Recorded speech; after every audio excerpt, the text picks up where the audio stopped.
How to use WhatsApp communities. In this video, I'll show you how to use WhatsApp communities, a powerful feature that brings related groups together in one place. Let's get started.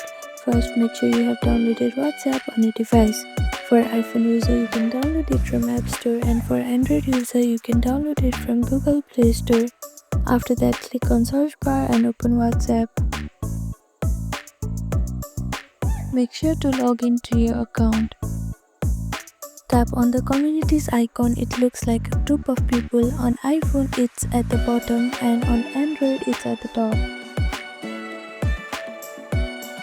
From here you can either create a new community or join one using an invite link.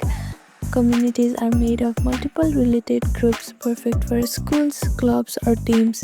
When creating a community, you can add existing groups or create a new ones.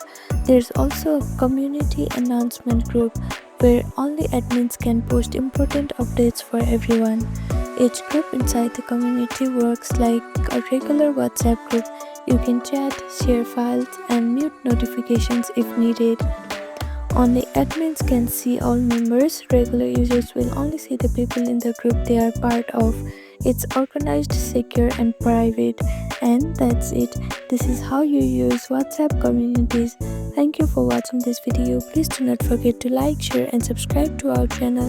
And comment down below if you have any other queries. Thank you.